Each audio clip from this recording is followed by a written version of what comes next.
Nessa aula nós vamos tratar dessa temática, princípios fundamentais. Acompanhe comigo. Olha só, o tema princípios fundamentais, como eu disse, ele está ali no artigo 1º a 4º do texto constitucional. O título 1 da nossa Constituição, ele começa com esse tema. Quando se fala de princípio, veja, quando se fala de princípio, nós lembramos de quê? De origem, nós lembramos de início, nós lembramos de fonte. A ideia dos princípios fundamentais são as normas que vão orientar toda a interpretação constitucional. Os princípios fundamentais, veja, a Constituição inicia-se com esses princípios, por quê? Porque são as normas que vão formular a base do Estado Democrático de Direito. São os princípios fundamentais que vão nos mostrar quais são as características mais essenciais do Estado brasileiro. Eu já quero fazer uma notinha, anote isso aqui comigo, ó. Falou de princípios fundamentais, a primeira coisa que eu quero que você anote é o seguinte: os princípios fundamentais, eles designam as características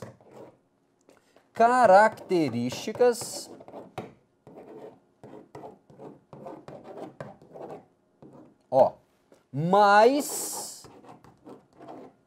essenciais do Estado brasileiro. Os princípios fundamentais designam as características mais essenciais do Estado. Isso é importantíssimo, inclusive isso já foi cobrado em prova. Então, olha só, acompanhe comigo aqui. Quando se fala de princípios fundamentais, algumas perguntas nós podemos fazer. Por exemplo, estudando os princípios fundamentais, nós vamos saber o seguinte: qual é a forma de governo adotada no Brasil? Qual é a forma de Estado adotada no Brasil? Qual é o regime político ou regime de governo adotada no Brasil? Veja que esses temas são muito explorados nas provas. E os princípios fundamentais, eles nos respondem todas essas perguntas. Os princípios fundamentais são o conjunto de normas que estão do artigo 1º ao artigo 4º, e é importante destacar: tudo que nós vamos falar do artigo 1º ao artigo 4º são princípios fundamentais. Então, por exemplo, vamos falar do princípio da separação de poderes. O princípio da separação de poderes está no artigo 2º. Logo, podemos dizer que o princípio da separação de poderes é um princípio fundamental. A soberania está no artigo 1º, inciso 1. Nós sabemos que a soberania é um fundamento da República. Porém, como está no artigo 1º, todos os fundamentos também são princípios fundamentais. Então, os princípios fundamentais vão nos mostrar quais são as principais características do Estado brasileiro. Quem são os entes federativos, de quem é o poder, como o poder é exercido, quais são os fundamentos, quais são os princípios aplicáveis às relações internacionais. Então, tudo isso nós encontramos no tema princípios fundamentais. Aqui nessa nota introdutória, então o que eu queria que você destacasse aí? Opa, deixa eu só acertar aqui que deu um probleminha. Caneta, vamos lá. Olha só, algumas ideias básicas importantes aqui. Nos princípios fundamentais, nós vamos estudar, por exemplo, a forma de governo. Isso você vai estudar nos princípios fundamentais. Além disso, nós vamos estudar forma de Estado, tema muito explorado, amigo, muito explorado. O que mais que nós vamos estudar? Regime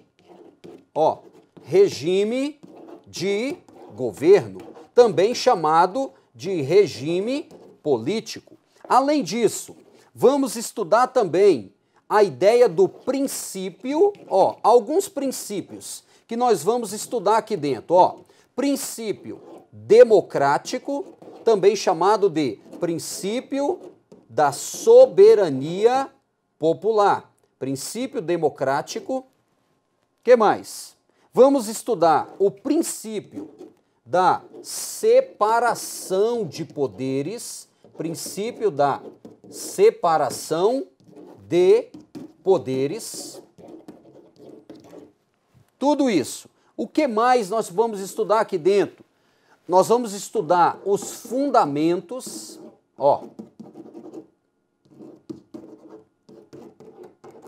vamos estudar os objetivos fundamentais e também os princípios das relações internacionais. Tudo isso nós vamos estudar dentro da temática princípios fundamentais. Então, já passando, vamos começar aqui com o tema inicial, composição da República Federativa do Brasil.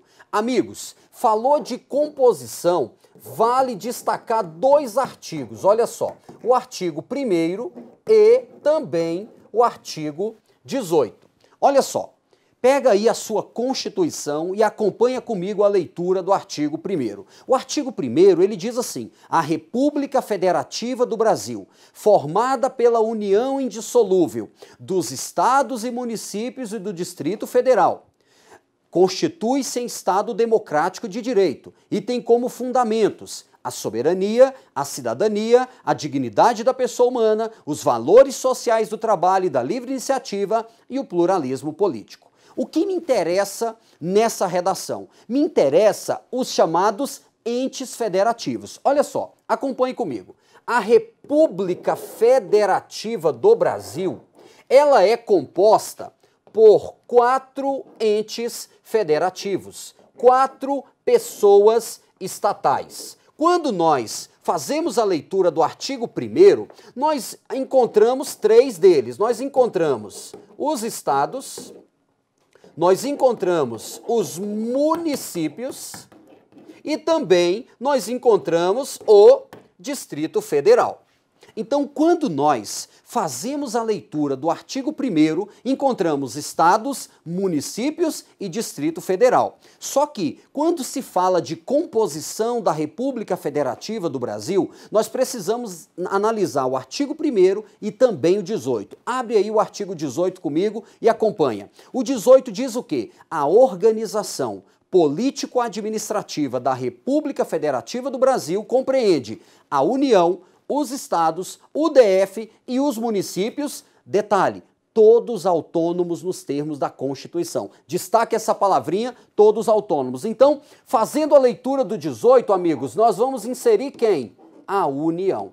Aqui nós encontramos os chamados entes federativos. Olha só, entes federativos, pessoas federativas. Então aqui, ó, primeira ideia, esses são os chamados entes federativos.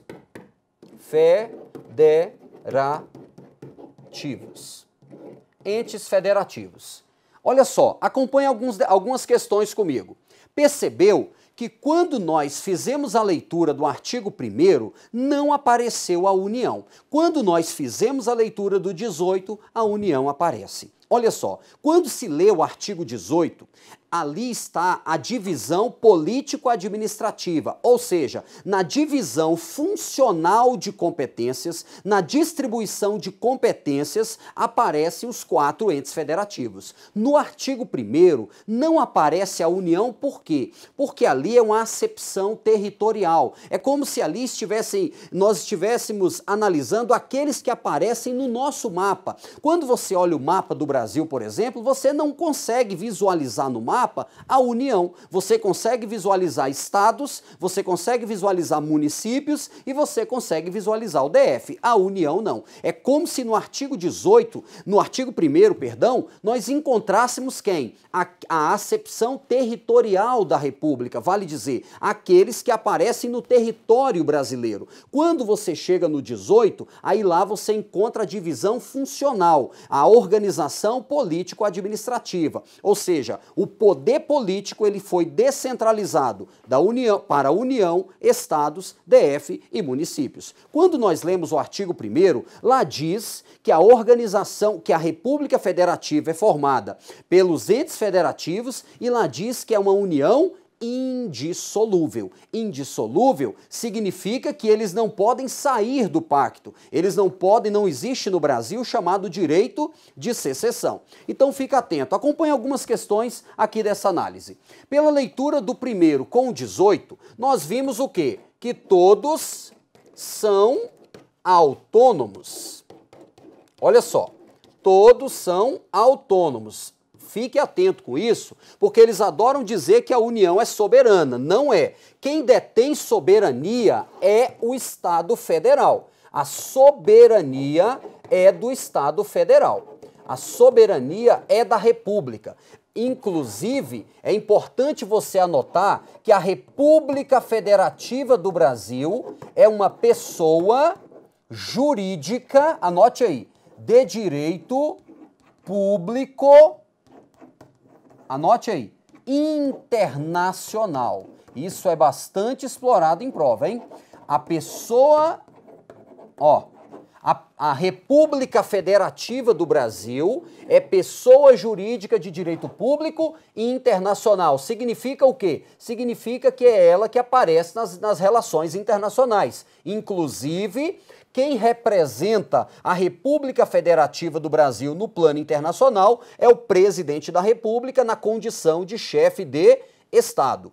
A Constituição acompanha, diz que nós temos a União, os estados, o DF e os municípios, todos autônomos nos termos da Constituição. Olha só, primeira ideia, se todos são autônomos, essa anotaçãozinha aqui é muito importante. Não existe hierarquia entre eles. Não existe hierarquia. Há uma falsa ideia, acompanhe isso aqui comigo. Há uma falsa ideia de que a União manda nos estados, os estados mandam nos municípios. Isso não existe. Todos eles são autônomos e autônomos quer dizer que eles vão estabelecer suas próprias normas dentro daquilo que a Constituição lhes entregar. Quer dizer que eles têm competência para atuar dentro do quadro desenhado pelo Constituinte originário. A Constituição vai repartir competências e cada um vai atuar com autonomia, sem ingerência de outros, dentro das suas áreas de atribuição. Então não existe, anote isso, não existe hierarquia entre União, Estado, DF, município. Inclusive, se você acompanhar aqui no nosso desenho, você vai perceber uma relação o quê? Uma relação horizontal. Acompanha isso, a relação não é vertical, a relação é horizontal, o que vale dizer que todos eles estão no mesmo nível hierárquico. O que nós vamos ter? Nós vamos ter atuação diferenciada conforme as competências que cada um receber. A autonomia, ela se divide em 4 ideias. Olha só, acompanha comigo aqui. Segundo a doutrina, a autonomia, ela se divide em 4 ideias. Ela se divide na chamada auto-organização. Tem um hífen aqui, tá? Ficou parecendo um olho, né? Mas vamos lá. Auto-organização. Além disso, na autonomia nós temos a chamada autolegislação, ou também chamado autonormatização. Autolegislação ou normatização. Além disso, nós temos o quê? O chamado autogoverno e também nós temos a chamada autoadministração. Isso aqui são as chamadas faces ou capacidades decorrentes da autonomia. Então, acompanhe essa ideia comigo. Nós anotamos que todos são autônomos. Se todos são autônomos, quer dizer que eles têm 4 capacidades. A chamada auto-organização. Para que serve essa chamada auto-organização? Na auto-organização quer dizer que o ente federativo, vamos pegar, por exemplo, um Estado-membro. Auto-organização quer dizer que ele tem competência para elaborar sua Constituição estadual e também para atualizá-la. É aquela ideia do chamado poder constituinte derivado decorrente. Por meio da auto-organização, o Estado-membro tem competência para elaborar e alterar sua Constituição estadual. Isso, por exemplo, está previsto no artigo 25 da Constituição. Quando você lê o artigo 25, está escrito assim: os estados organizam-se e regem-se pela Constituição e leis que adotarem, observados os princípios da Constituição. Então, na auto-organização, anote isso aqui, artigo 25, artigo 29 e artigo 32. O que é que você vai encontrar? Você vai encontrar os estados, o DF e os municípios elaborando suas leis fundamentais. O Estado, a Constituição Estadual. O município, a Lei Orgânica Municipal. E o DF, também a sua lei orgânica do Distrito Federal. A auto-organização elabora sua lei fundamental. Além disso, eles têm a chamada autonormatização ou autolegislação. Por meio dessa capacidade, o que eles vão fazer? Elaborar suas próprias leis. Por isso que cada ente federativo tem o seu próprio poder legislativo. Veja, a União tem o Congresso Nacional, que se compõe de Câmara e Senado. O Distrito Federal tem a Câmara Legislativa do DF.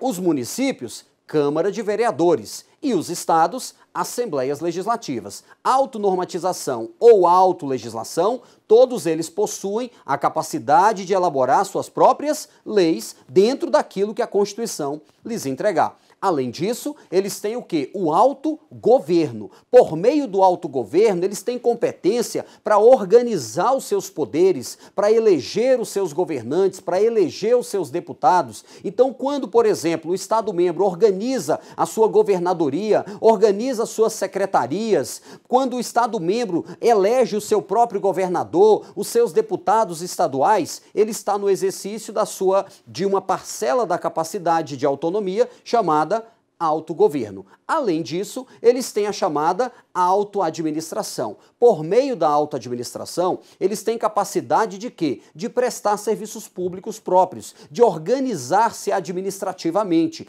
Também dentro da ideia de autoadministração entra a ideia de capacidade financeira. Eles vão, aquela ideia de competência tributária e capacidade tributária. O Estado ele vai instituir tributos, cobrar tributos, porque sabemos que para o Estado prestar serviços públicos precisa de finanças. E a principal fonte de finanças do Estado é a atividade tributária. Então, falou em autonomia, lembre-se, auto-organização, autonormatização ou legislação, autoadministração e autogoverno. Legal? Outra questão importante que nós podemos destacar, muito cobrado na prova. Acompanhe aqui. União, Estado, DF, município. Na prova, eles adoram puxar uma outra setinha e inserir a figura do território federal. Olha só, desde já, fique atento com isso aqui.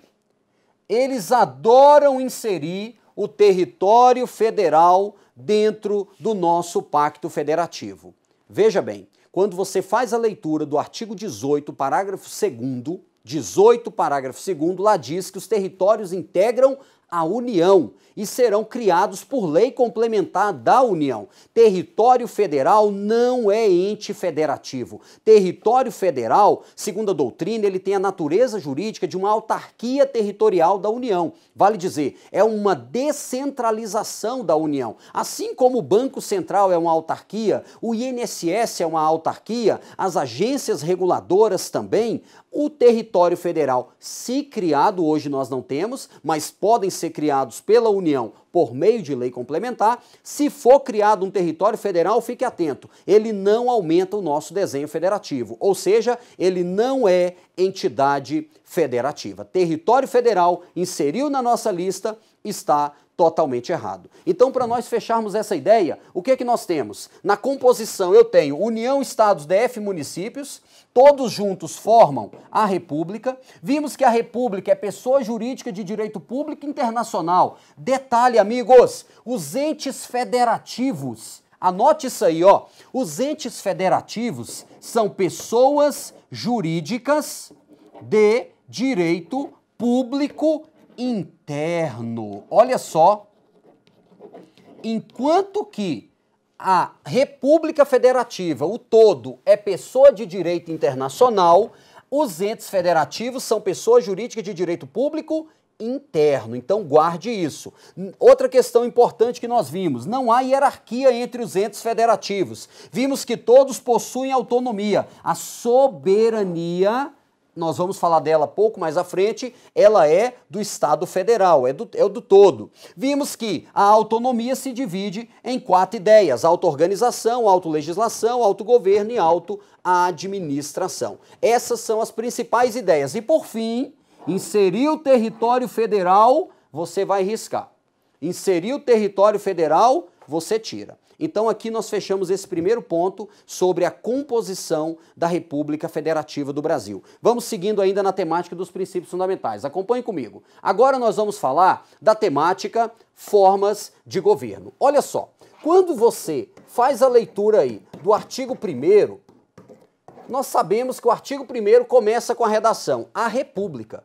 Então, a primeira coisa que você deve destacar é que a República é a forma de governo,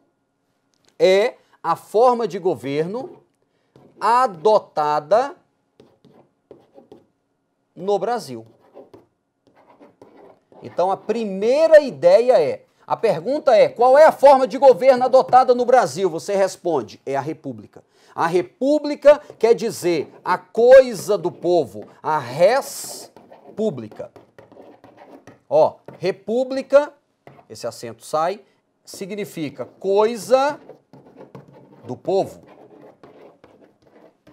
Amigos, quando os filósofos estudaram sobre isso, antigamente, por exemplo, Aristóteles dizia que havia 3 formas de governo. Segundo ele, havia a monarquia, que era o governo de um, havia a aristocracia, que era o governo de alguns, e havia a politeia, que é uma espécie de democracia ou de república, que é o governo de muitos.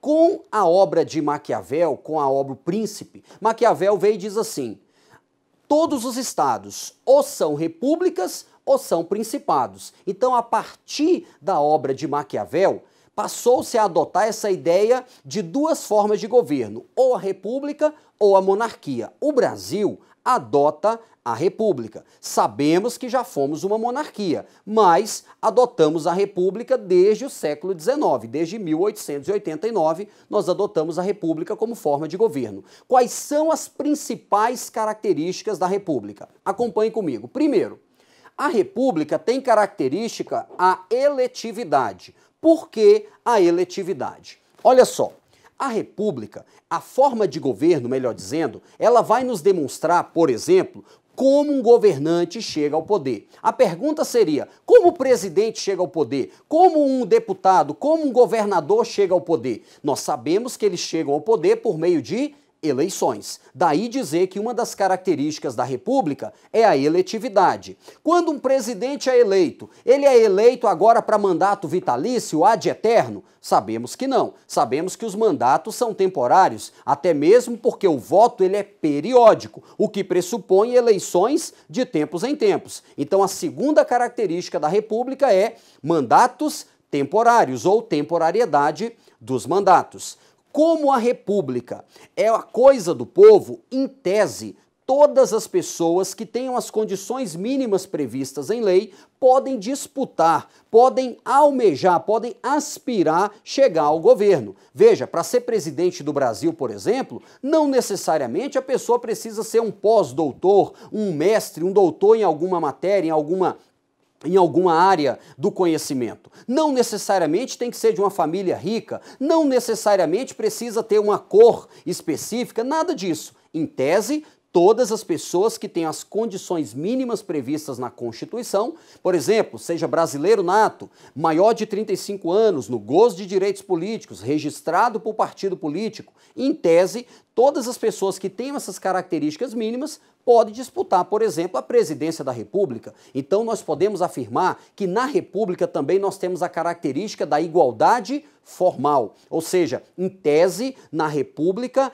todos têm o mesmo tratamento. A ideia de igualdade formal, de tratar os iguais de forma igual e os desiguais de forma desigual. Uma última ideia importante. Na República, quem vai cuidar da coisa do povo deve prestar contas. Quem vai cuidar da coisa do povo tem que dar conta daquilo que está fazendo. Então, por exemplo, o presidente da República, ele executa o orçamento em um ano, no ano seguinte tem que prestar contas ao Congresso Nacional. Uma das competências do presidente é prestar contas anualmente ao Congresso Nacional. Então, na República, olha só, nós temos 4 características básicas. Primeiro, a eletividade. Segundo, a igualdade formal. Terceiro, a ideia de mandato temporário. Lembrar que o mandato do presidente é de 4 anos e pode ser reeleito uma única vez. E também a obrigação de prestar contas. Tudo isso nós temos aqui a ideia de características específicas da República. Uma questão importante é que o regime republicano, o princípio republicano, olha só, o princípio republicano, ele é um dos chamados princípios constitucionais sensíveis, previstos lá no artigo 34, inciso 7. Quando você faz a leitura do artigo 34, inciso 7, você encontra os chamados princípios constitucionais sensíveis. Sensíveis por quê? Porque se não obedecidos, eles podem ensejar a intervenção federal. Quando você faz a leitura, você vê que o regime republicano, o regime democrático, a autonomia dos municípios, a ideia de prestar contas, olha só, a ideia de prestar contas, o que mais? Nós temos lá a ideia de dignidade da pessoa humana, são princípios que, se não observados, podem ensejar a intervenção federal. Olha só, nós temos a República que é adotada no Brasil desde o século XIX. Só que, como eu disse, desde a obra de Maquiavel, se fala que nós temos 2 formas de governo, a República e também a monarquia. Na monarquia em tese, monarquia. A ideia aqui é o governo de um. Ó, governo de um. A monarquia é aquela dominada, é aquela governada por um só. Geralmente quem? O rei ou monarca. Hoje nós sabemos que a maioria das monarquias, elas são monarquias constitucionais, né? Monarca não, deixa eu ver se eu apago esse negócio aqui. Aqui, ó. Ótimo. Olha só. Monarca. Então, olha só. Enquanto que na República, acompanha comigo, enquanto que na República o governante ele é eleito, mandato temporário, na monarquia o poder é transmitido pelo chamado direito de herança ou por hereditariedade. Veja, o poder ele é transferido dentro daquele mesmo núcleo familiar. Então, do pai para o filho, do filho para o filho do filho, e aí a coisa vai. Por exemplo, a gente assiste isso na Inglaterra, há pouco tempo nasceu o 3º herdeiro ao trono da Inglaterra.